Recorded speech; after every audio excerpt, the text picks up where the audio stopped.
What is up, everyone? We're going to be jumping into actually a game I've got in progress right now. We're jumping in on the Ki-32, a Japanese land-based bomber. It was for the Japanese Imperial Army, so we're actually not going to be exploring any naval bombers for the Japanese today. We might be able to get into that later, though. So this is the Ki-32. It was designed to hold. Give me a second while I look at that. I didn't have it on the right spot there. So it was designed to hold just shy of 1,000 pounds of bombs, 450 kilograms of bombs, and to take off and head up to altitude, ceiling of just about 30,000 feet. So it was designed to kind of pack a punch at a distance, but not too terribly heavy of a bomber. It was a fairly light bomber. It would carry out kind of cover operations for like landings or anything. If it was within range of a land-based airfield, this thing could cover it. It did have a tail gunner. It did have kind of that guy who's watching the pilot's back in the back there. But this plane actually originally saw service in 1938. Its first flight was in 1937, and it only, of course, served during the Second World War. It was retired in 45.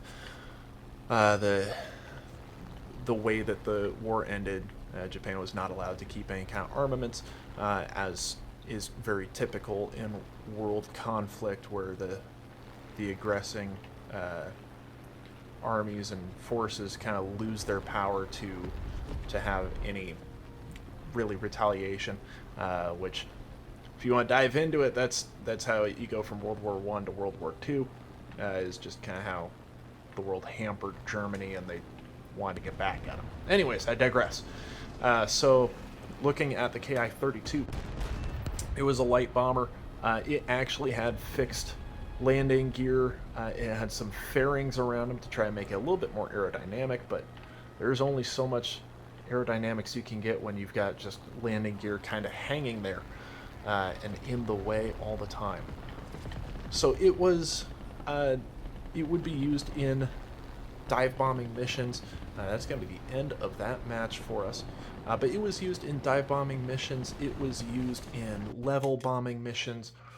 It was made by Kawasaki. The other more popular bombers or aircraft you probably recognize are going to be made by Mitsubishi, but Kawasaki was also in on the development for mechanized technology for the Japanese Imperial forces. So it was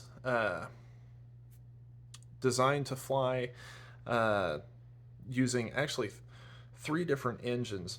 So there was a Mitsubishi engine that would go into it. There was a Nakajima engine, and there was a Kawasaki inline engine. The other two were radials.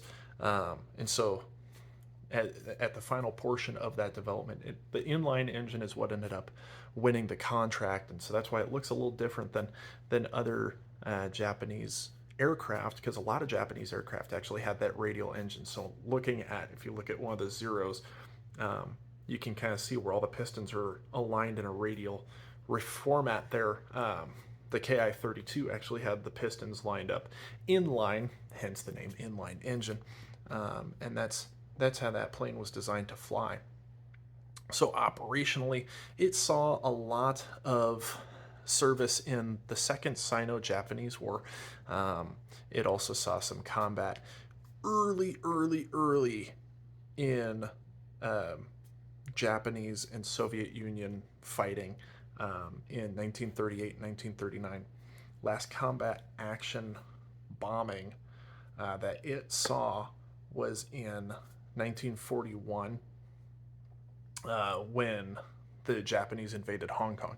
It actually withdrew from frontline service in 42, was used as a trainer from then on out. So it really just saw combat service super early on in the war. It was then used, like I said, as a trainer, so it was still being used throughout the war. They still used a lot of those airframes to help progress their pilots training and making sure that they were able to operate their other aircraft throughout the war. After the war, in 1945, Indonesia actually got their hands on some of the aircraft as well. After going through different Japanese air bases, captured them, and they used them for pro-independence fights.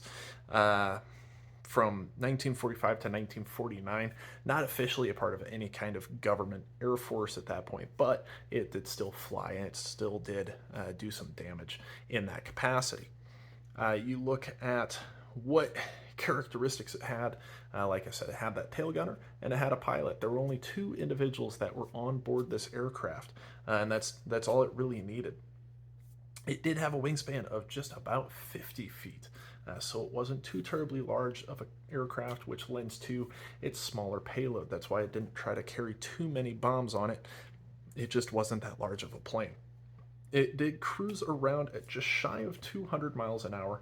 Its maximum speed was around 260. But with that, it did have a service range of just about 1,200 miles. So I'll give it to you in all the other forms that it gives it to me here. So just shy of 2,000 kilometers and just over 1,000 nautical miles. So all the sorts of different units of measurement. But that was how it could operate. It did have a decent climbing rate, climbed 1,500 feet per minute.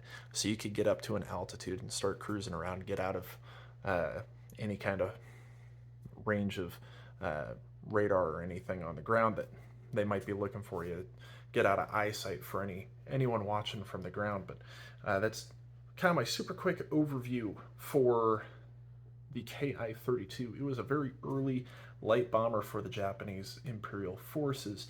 It saw very little action against the Americans simply because it phased out so soon. So speaking kind of from the American education standpoint, I never really heard a whole lot about this plane. You always hear about the Zeros. You always hear about the dive bombers from Pearl Harbor. You always hear kind of about the different planes that were attacking and defending different islands. This thing was more Soviet Union, British Empire, fighting in China.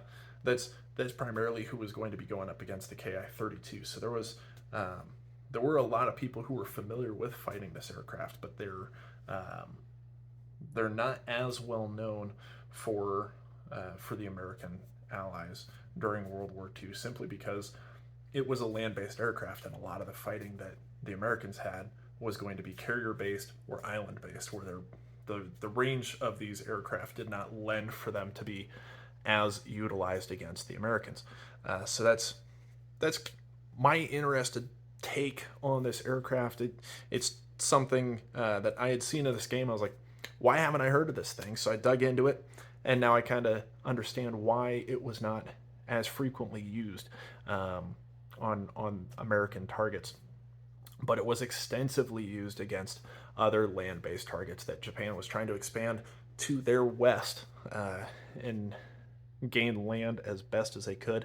And so this was a plane that was used early on there, and then just into training after that. So I'm going to continue to dig into War Thunder, see what other planes we can explore, see what other facts we can uncover, use this channel as trivia knowledge, use it as just kind of, you want to explore a little bit more like I am, where it's history I didn't know existed simply because I haven't dug into it yet. So join me as we dig into all this information. Let's see what we can explore together.